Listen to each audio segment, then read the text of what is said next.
ही रहा।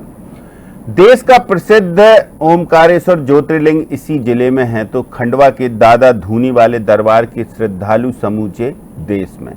गुरु पूर्णिमा पर यहां लगने वाले मेले में कई राज्यों के श्रद्धालु लाखों की संख्या में यहां पहुंचते हैं। तो आज बात करेंगे खंडवा लोकसभा क्षेत्र की, लेकिन इससे पहले देखेंगे ये रिपोर्ट।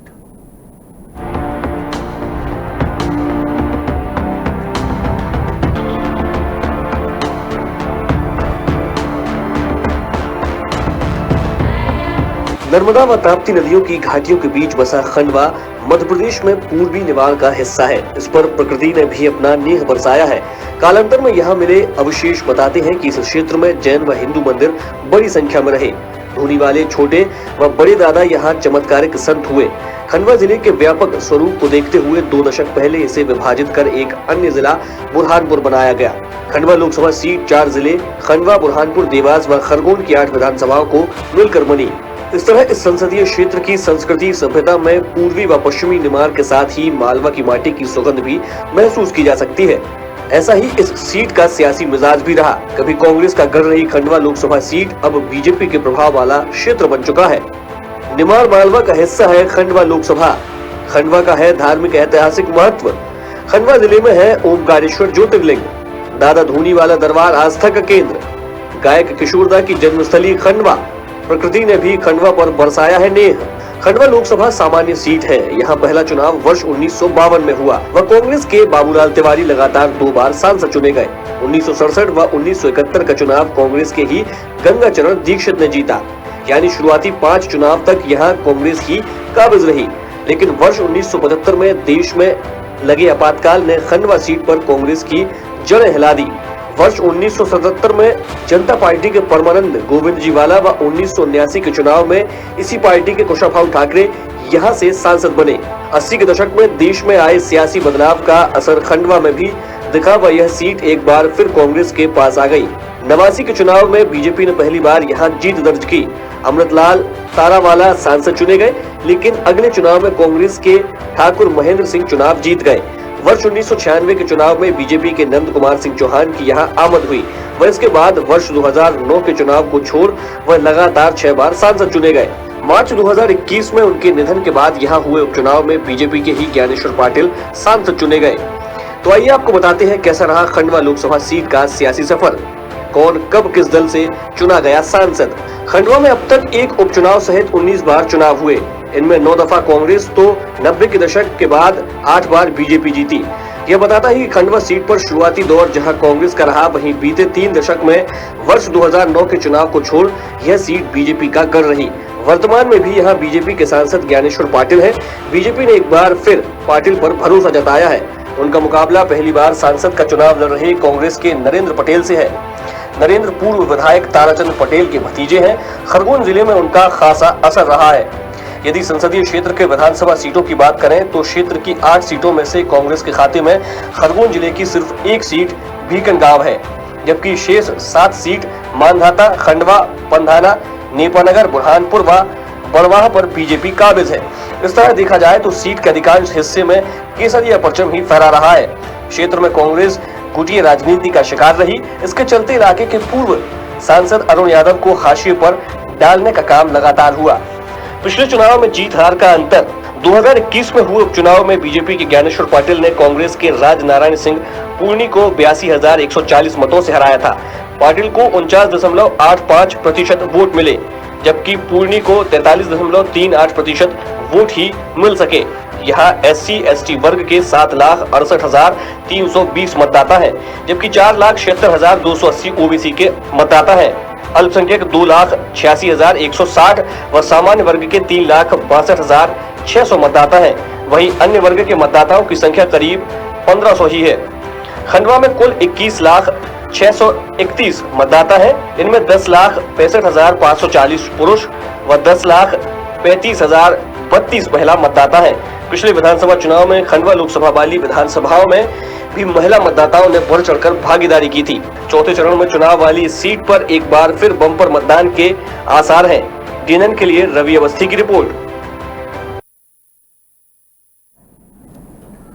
तो चलिए चर्चा शुरू करते हैं। कुछ खास पैनलिस्ट हमारे साथ मौजूद हैं, परिचय कराते हैं उनसे। स्टूडियो में मौजूद हैं political editor Ravi Awasthi ji, doctor Rajesh जौहरी जी हमारे साथ हैं, वरिष्ठ पत्रकार हैं, और भानु चौबे सर हमारे साथ हैं, वरिष्ठ पत्रकार। आप तीनों का बहुत स्वागत है। भानु चौबे सर, खंडवा अपने आप में ही एक मिसाल है। भारतीय जनता पार्टी के जो पूर्व और दिवंगत अध्यक्ष हैं उनके नाम से पहचाना जाने लगा था खंडवा, और इस बार 2019 के बाद 2023 के बीच में एक उपचुनाव भी देखा।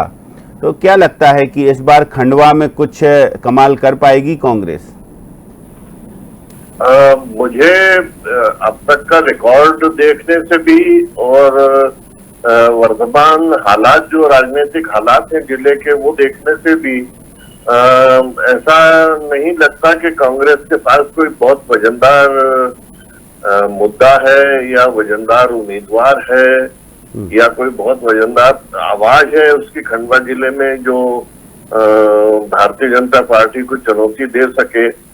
और इस वक्त जो भारतीय जनता पार्टी का माहौल है उसमें अगर ये चीजें कमजोर हैं तो मुझे नहीं लगता कि कांग्रेस के पास और कोई हथियार ऐसा है जो इस माहौल को बदल सके या इसके नतीजे को बदल सके। तो कुल मिलाकर ये कह सकते हैं कि भारतीय जनता पार्टी की मजबूत स्थिति है पहले से ही कि अभी हुई है?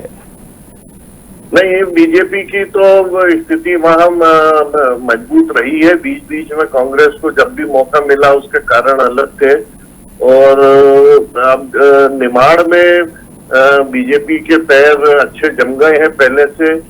और जो हम बार बार गिनते हैं कि 28 सीट तो पक्की है, एक छिंदवाड़ा का सवाल है, वो भी इस बार शायद बदल जाए, तो वो 28 सीटों को इसी तरह गिनेंगे जैसे खंडवा जैसी सीटें उस संख्या को बढ़ाती हैं। अच्छा, डॉक्टर राजेश जौहरी जी, खंडवा में कांग्रेस की स्थिति बताई भानु चौबे सर ने, लेकिन खंडवा में देखिए नाम तो जुड़े ही हैं बड़े बड़े। यदि उस पूरे बेल्ट की बात की जाए, अरुण यादव का पूरा परिवार और उनका सियासत से उनका नाता किसी से छिपा नहीं है। एक समय था जब लगता था कि अरुण यादव जहां मूव करेंगे वहां पर खंडवा पूरा जो लोकसभा क्षेत्र है उसके मतदाताओं का थोड़ा सा मूड बनता था और झुकाव भी। तो अब परिस्थिति, हालात सब बदल गए हैं धीरे धीरे। जनता दूर हो गई है, या कांग्रेस की नीतियों ने ऐसा किया है, या फिर कांग्रेस की स्थिति अभी सुधार सकते हैं यदि सभी नेता एक साथ पहुंचे? तो चौथे चरण में मतदान होना है क्योंकि वहां। महेंद्र जी, देखिए खंडवा की स्थिति ये है कि शुरू में तो देखिए जब 47 के बाद, यानी कि जब देश अपना आजाद हुआ था, उसके बाद से लेके लगातार कांग्रेस का बहुत जबरदस्त गढ़ रहा है खंडवा। पर हाँ, जैसा अभी आपकी रिपोर्ट में बताया गया कि इमरजेंसी के बाद एकदम से जो झटका लगा, जनसंघ आया, और जो 89 में जब से कमल खिला है तब से देखिए 9 में से 7 बार बीजेपी जीती है, उसमें से 6 बार सिर्फ नंदू भैया जीते हैं। तो ये अपने आप में नंदू भैया ने जो एक तरीका निकाला, जो उन्होंने जिस तरह के लोगों से संवाद रखा लोगों से, जबकि वो बुरहानपुर के रहने वाले थे, पर पूरे खंडवा पे भी उनकी उतनी ही पकड़ थी जितनी बुरहानपुर पे थी। तो ये इस तरह से उनके टाइम पर, और फिर प्रदेश अध्यक्ष भी रहे, उन्होंने काफी काम किया खंडवा में, और खंडवा से जो उनका नाता रहा वो बहुत जबरदस्त रहा। ये एक कारण रहा कि भाजपा वहां काफी मजबूत हो गई। दूसरी बात ये है कि जो जहां तक कांग्रेस का सवाल है, तो कांग्रेस की समस्या खंडवा में असल में सिर्फ खंडवा में ही नहीं है, पूरे मध्य प्रदेश में ही दिख रही है। छिंदवाड़ा में भी दिखने लगी है। तो जो छिंदवाड़ा में जिस तरह की बातें हुई थी कि पहले भले ही वो महापौर वापस कुछ और कह रहे हैं, पर शुरू में तो गड़बड़ हुई है ना, शुरू में तो माहौल बन ही गया। तो वो जो माहौल है, वो जो स्थितियां हैं, वो गड़बड़ हैं। अब देखिए, लेकिन बस एक फैक्टर है, जो 16,000 नोटा में पड़े थे 2019 में, तो जो 16,000 नोटा में पड़े थे और 15,000 बीएसपी को मिले थे, तो यानी 31,000 वोट तो यही हो गए। तो 31,000 वोट बहुत बड़े वोट होते हैं, कोई छोटी छोटी संख्या नहीं होती, बड़ी संख्या होती है। तो वो कहीं ना कहीं नोटा पर कितना ध्यान दे पाएगी भाजपा, तो तो और जहां तक लीड का सवाल है, देखिए 3.25 लाख के करीब का लीड थी अरुण यादव को, और अरुण यादव कोई छोटे मोटे नेता नहीं है। अरुण यादव प्रदेश अध्यक्ष भी रहे हैं और सुभाष यादव जी के बेटे हैं, जो कि सहकारिता के जनक हैं अपने मध्य प्रदेश में, और बहुत बड़े लीडर रहे हैं निमाड़ के। तो उनके अरुण यादव जी को भी इतनी बड़ी लीड से हारना पड़ा था। तो ऐसी स्थिति में इस बार भी कोई लीड कम होती हुई नहीं दिख रही है, और ऐसा लग रहा है कि जो भाजपा, एक और बात थी कि जो जिस तरह से बड़वा में, नेपानगर में, बीकन गांव में और आपका बागली में जो आरएसएस का जो अपना नेटवर्क है, वो बहुत तगड़ा नेटवर्क है, बहुत जबरदस्त नेटवर्क है। गांव गांव में, जंगल जंगल में जो इलाके हैं, वहां पर संघ का जो अपना नेटवर्क है, तो वो संघ का नेटवर्क कई बार भाजपा के काम आता है, क्योंकि अभी आपने देखा होगा लोक जागरण अभियान चल रहा है आरएसएस का। हालांकि वो उनका कहना ये है कि इसमें कोई राजनीतिक नहीं है, लोगों को वोटिंग का परसेंटेज बढ़ाने के लिए कर रहे हैं। पर देखिए, जब संघ का कोई आयोजन होता है तो उसमें एक चीज तो क्लियर है कि वोट तो भाजपा को ही देना है, उसी के लिए सारा आयोजन होता है। तो वो लोक जागरण आयोजन इन इलाकों में बहुत जबरदस्त तरीके से हो रहा है। एक बात तो ये है। तीसरी बात ये है कि खंडवा जो है, आपको मालूम होगा, भाजपा का गढ़ भली बन गया है। पहले कांग्रेस का गढ़ था, फिर भाजपा का गढ़, लेकिन सिम्मी का भी गढ़ रहा है खंडवा अपना एक खंडवा इलाका और उधर खाचरौद वाला इलाका जो उज्जैन जिले में है, तो ये सिम्मी के गढ़ रहे हैं। यहाँ से जो सिम्मी के बहुत सारे आतंकवादी निकले हैं, और यहाँ पे आपको मालूम होगा पुलिस वाले को, एक पुलिस ऑफिसर को भी मारा गया था, उसको भी हमला हुआ था, बाद में उसकी डेथ हो गई थी। तो इस तरह से जो सिम्मी के कारण से कहीं ना कहीं मतलब अपन ये नहीं कह रहे हैं कि उसका डायरेक्ट असर हुआ होगा, लेकिन सिम्मी वाला जो फैक्टर था उसने भी राजनीतिक रूप से कुछ ना कुछ इफेक्ट छोड़ा है अपना, जिस कारण से भाजपा वहां पर इतनी पावरफुल हुई है। फिर उसके बाद एक और बात है कि जो 8 या 6 लोग जब जेल से छूटे थे और भोपाल जेल से, और छूट के मतलब तोड़ के भागे थे और एक सिपाही को मार के, उसके बाद जब वो उनको पुलिस इनकाउंटर में मार दिया गया था, तो उसका जो सबसे ज्यादा, हालांकि पूरे प्रदेश में, पूरे देश में उसमें लोग खुश हुए होंगे, क्योंकि आतंकवादी को जो सही रास्ता, आतंकवादी का जो सही मंजिल वही है जो उस समय शिवराज गवर्नमेंट ने की थी या पुलिस ने की थी। और कई घटनाक्रम ऐसे हैं, मतलब कि जिससे में जश्न मनाया गया था उसमें, ये बताना, मतलब कुल मिलाकर बहुत सारे ऐसे इवेंट्स या घटनाक्रम हुए हैं जिनसे धीरे धीरे जनता का रुझान भारतीय जनता पार्टी की तरफ गया, और भारतीय जनता पार्टी की जब सरकार रही तो उन्होंने भी कुछ ऐसे जो एक्शन लिए हैं जिनसे जनता ने चलिए सेलेक्ट कर लिया कि चलिए ये पार्टी ठीक है। जी भानु चौबे सर, कहीं कोई भी गुंजाइश तो आपने नकार ही दिया कि नहीं समझ में आती कांग्रेस की, लेकिन कमबैक की स्थिति कभी दिखेगी क्या? कांग्रेस के सारे नेता यदि एक मंच पर आए तो भी कुछ फाइट की स्थिति बनेगी क्या? उधर के मामला सिर्फ एक तरफा ही है। देखिए, ये कामना महेंद्र जी जो आप खंडवा के लिए कर रहे हैं, ये कांग्रेस को चाहने वाले पूरे प्रदेश के लिए कर रहे हैं, शायद पूरे देश के लिए कर रहे हैं कि सारे नेता एक मंच पर आ जाएं और हाथ मिला लें। क्योंकि ये फैक्ट मैं देख रहा था इसमें रिकॉर्ड में कि 2021 के उपचुनाव में कांग्रेस का वोट शेयर बढ़ा था, 4.86% बताया गया है। 19 के आम चुनाव में भी कांग्रेस का वोट शेयर 2.13 बढ़ा था, और ये अगर बढ़ा था तो फिर इसको और बढ़ाने की कोशिश क्यों नहीं हुई? शायद वही कारण है जिसके हम कामना कर रहे हैं कि नेताओं ने खंडवा को उचित तरीके से प्रतिनिधित्व देने की, वहाँ अलग जगाने की कांग्रेस की ये समस्या शायद पूरे प्रदेश में रही कि कांग्रेस अपने संगठन को एकजुट नहीं कर पाई और कार्यकर्ताओं को इकट्ठा नहीं कर सकी, और आज भी नहीं कर सकी है। सब बड़े बड़े नेता अपने क्षेत्रों में बंधे हुए हैं, वो बाहर नहीं निकल रहे हैं, अपना दौरा कहीं का नहीं हो रहा है, वो उनको अपना ही जीत की हार की सवाल उठ रही है। तो बड़ी मुश्किल से तो उम्मीदवार मिले हैं, बड़े नेता मैदान में हैं, और उसके बाद ये स्थिति है। तो वो कामना की जा सकती है कि अगर ये अभी भी कुछ हो जाता तो, लेकिन अब मुझे लगता है बहुत देर हो चुकी है, समय बहुत कम है, कोई चमत्कार होने की उम्मीद बिल्कुल कतई नहीं है। और रवि अवस्थी जी, देखिए, एक नंद कुमार सिंह चौहान जी से जुड़ा हुआ पूरा एक अटैचमेंट है जनता का वहाँ। उनके बेटे के लिए भी चाहते थे बहुत सारे लोग, लेकिन भारतीय जनता पार्टी ने जो उपचुनाव में जीते थे ज्ञानेश्वर पाटिल, उन्हीं पर भरोसा जताया। ऐसे में क्या लगता है कि कहीं ना कहीं जनता के मन में ये चीज़ नहीं होगी? देखिए महेंद्र जी, अगर ये बात होती तो 2021 के जो परिणाम आए थे वो उसी समय ये परिणाम आ जाते, क्योंकि वो तात्कालिक हर्ष चौहान को लेकर उस समय भी जिस तरह की बात उठी थी। लेकिन 21 के परिणाम, उपचुनाव के परिणाम ने साफ कर दिया कि देखिए वहाँ पर बीजेपी ज़्यादा महत्वपूर्ण है बजाय व्यक्ति के। हालांकि नंद कुमार चौहान 6 बार सांसद रहे, निश्चित तौर पर उन्होंने खंडवा सीट को मजबूत किया बीजेपी के लिए, बीजेपी के प्रदेश अध्यक्ष रहे।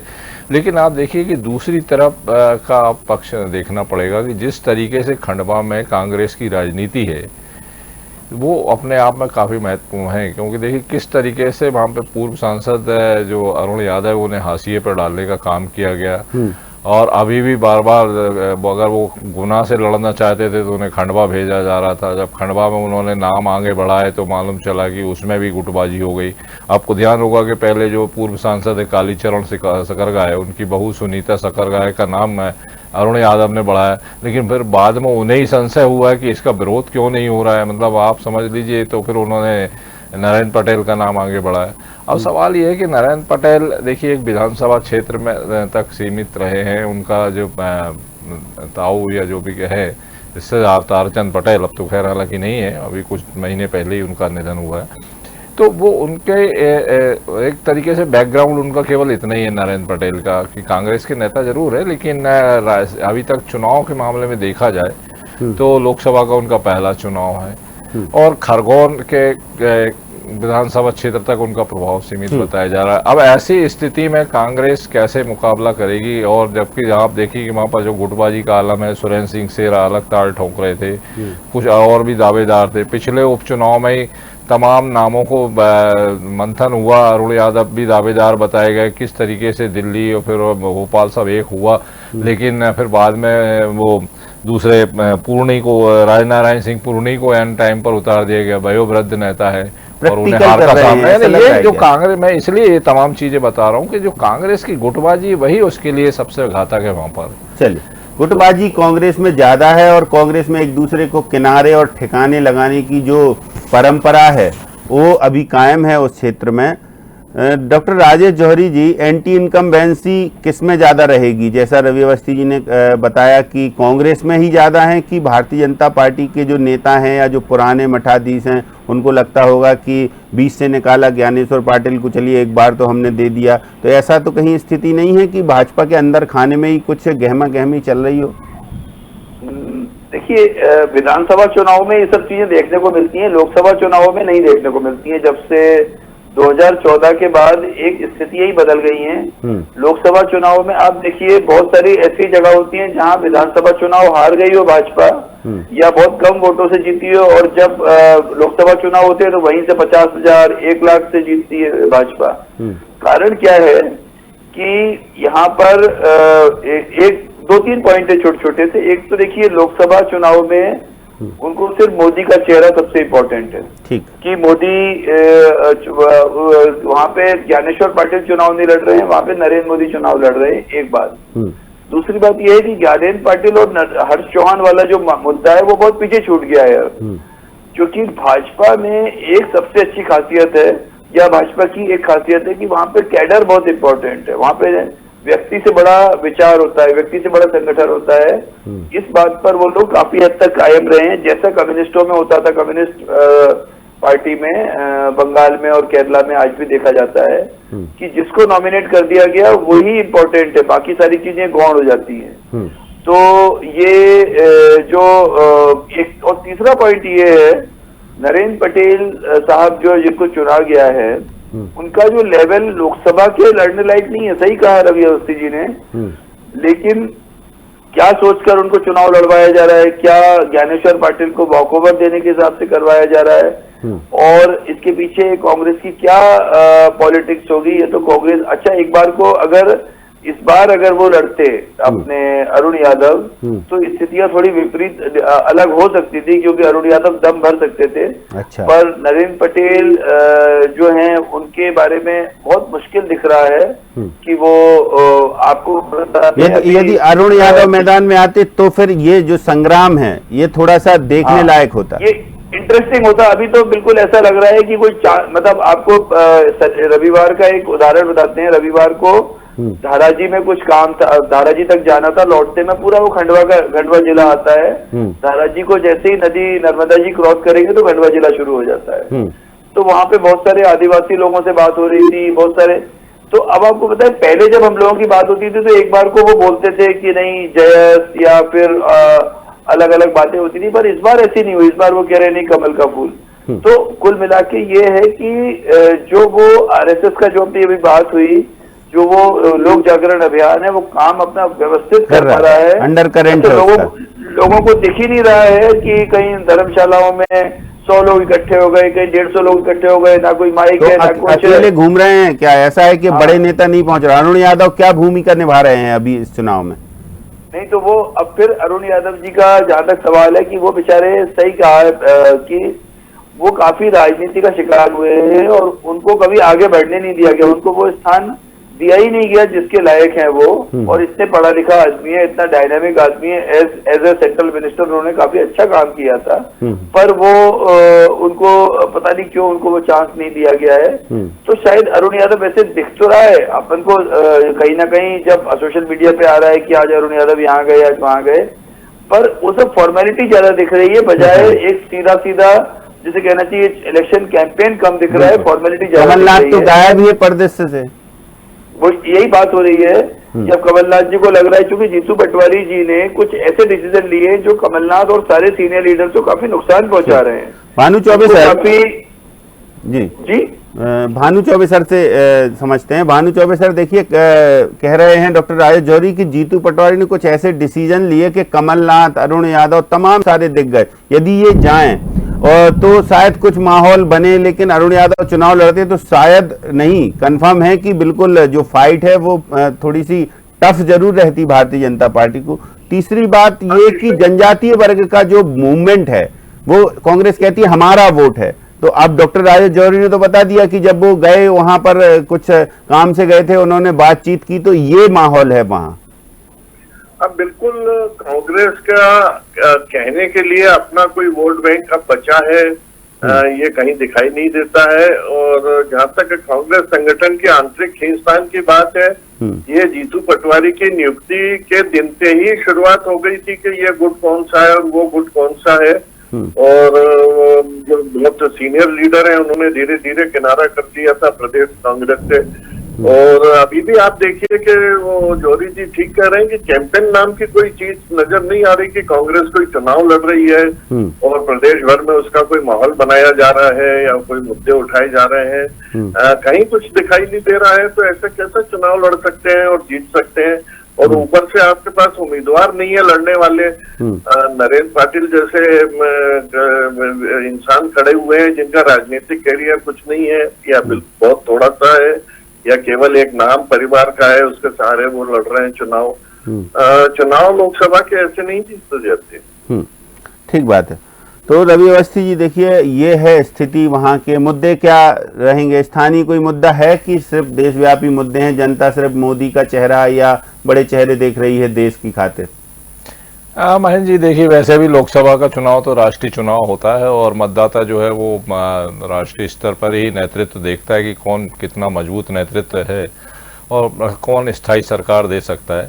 ये तमाम चीज़ें होती हैं और जो राष्ट्रीय मुद्दे हैं, अब आप देखिए कांग्रेस के तो कई बार कई नेता जो है अपने पैरों पर कुल्हाड़ी मारने वाला काम कर रहे हैं। जैसे वो चाहे जीतू पटवारी हों, चाहे सैम पित्रोदा हो। और सैम पित्रोदा का फिर एक नया बयान नया अभी चर्चा में है जिसमें उन्होंने तमाम रंग भेद की बात कही है कि सब उत्तर भारत के लोग जो है वो अरबी लगते हैं। तमाम जो चीजें हैं इस तरह की जो विरोधाभासी बयान है, अभी लालू यादव का बयान है ना, आप खुद मौका दे रहे हो बीजेपी को हमलावर अच्छा, होने का। ये एक बात जरूर है इस पूरे मामले में, जो भी बयान आते हैं वो चरण बाई चरण आ रहे हैं डॉक्टर राजेश जौहरी जी, तो इसमें भी कोई सियासत छिपी है क्या? पता चला तीसरा चरण हो गया, चौथे चरण का जहां मतदान होना है, जिन राज्यों में ज्यादा होना है, उसी से रिलेटेड कोई बयान आ जाता है कांग्रेसी का या तमाम सारे अन्य घटक दलों का जो इंडी गठबंधन में, तो इसमें भी कोई गहरी जो रणनीति है वो काम कर रही है क्या? दुखद बात यह है कि बोलना नहीं चाहिए, लेकिन ठीक है, अब आपने पूछा है और लोकतंत्र है, सबको बोलने का अधिकार है। कि दुखद बात यह है कि ये जो भी बयान आ रहे हैं, जो भी इसके पीछे की जो थ्योरी बन रही है, जो नैरेटिव बनाने की कोशिश की जा रही है, वो आदमी बना रहा है जिसने भारत को कभी देखा ही नहीं है, जिसने भारत को समझा ही नहीं है, जिसने भारत को सपेरों और जो है गरीब लोगों का देश मान रहा है।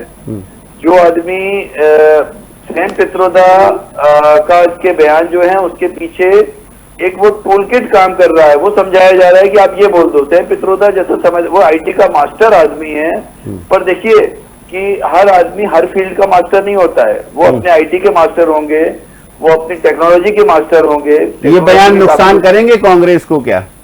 ये बयान शर्तिया नुकसान करेंगे, 100% नुकसान करेंगे। और ये नहीं देख रहे हैं कि वो खेल किसके सामने रहे हैं। जहां बैट्समैन नरेंद्र मोदी हो वहां फुल टॉस बॉल मारोगे तो उससे छक्का ही लगेगा, और छक्का लगेगा तो क्या होगा कांग्रेस का? कोई चमत्कार होने की उम्मीद है क्या?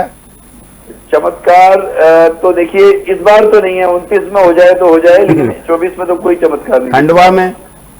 खंडवा में तो और बुरी स्थिति है। देखिए एक बात और बता रही थी, एक चीज छूट गई जो अपन से, कि महेश्वर का, ओंकारेश्वर का और पुनासा 3 बांध जो उस इलाके में बने हैं, उसने खंडवा पूरे निमाड़ को बिल्कुल हरा कर दिया है। जहां कभी जमीनें आज से 20 साल पहले आपको बताए महेंद्र जी कि 2000, 4000 और 5000 रुपए बीघा जमीन देते थे वो लोग, अब वो जमीनों की कीमत हो गई है 20-20, 25-25 लाख रुपए एक बीघा की। बताइए वो क्यों हुई है? क्योंकि वहां पर पानी की समस्या ही नहीं है। आप बताए इस समय जून में, आपको बताएं जून में, मतलब वो कहते हैं ना कि विकास की गंगा बहा दी, तो क्या ऐसा ही वहां के लोगों में समझ में आ रहा है क्या? नहीं, लोगों को ये समझ में आ रहा है कि देखिए जो आदमी 3 फसल 4 फसल ले रहा है किसान, तो अब अगर किसान के एंगल से देखें आप, तो उसको ये लग रहा है कि इस पार्टी को बदलने की जरूरत क्या है। तो अब ऐसे में किसान के लिए बहुत इंपॉर्टेंट होता है पानी, और उसको पानी भरपूर मिल रहा है, पूरी गांव तक नहरें पहुंच गई हैं। तो ऐसे में अब कोई और, आप चाहे कुछ भी कह दें, आप चाहे कोई भी नई बातें बता दें, सही है, मतलब कोई खास इम्पैक्ट होने वाला नहीं है। भानु चौबे सर, कोई असर नहीं, कोई चमत्कार नहीं, कुछ नहीं है। कांग्रेस ऐसा लगता है कि सिर्फ संघर्ष के लिए लड़ रही है। कम से कम खंडवा में तो महेंद्र जी ये कह ही सकते हैं, 1-2 सीटों पे कहीं कुछ होता होगा, बहुत मार्जिनल कुछ होगा। हाँ, हालांकि मतदान तो जनता को करना है, हम आप तो सिर्फ चर्चा ही कर सकते हैं आकलन देख के। खंडवा में तो कुछ नहीं दिखता। चलिए, बहुत शुक्रिया भानु चौबे सर, बहुत शुक्रिया डॉक्टर राजेश जौहरी जी, बहुत शुक्रिया रवि अवस्थी जी इस चर्चा में शामिल होने के लिए। तो देखिए, खंडवा लोकसभा क्षेत्र की हमने बात की, चर्चा की हर पहलू पर, हर विषय पर, क्या समीकरण है, क्या जनता सोचती है, किसने क्या काम किए, किन बयानों का क्या असर होगा। चौथे चरण में होना है मतदान खंडवा में, जनता क्या करेगी, किसके पक्ष में करेगी वोट, ईवीएम में सब कैद होगा, 4 जून को पता चलेगा। अगली बार फिर एक नई लोकसभा सीट के साथ, जो चौथे चरण में मतदान होना है मध्य प्रदेश में, उसके साथ हम फिर हाजिर होंगे। तब तक के लिए दीजिए इजाजत, नमस्कार।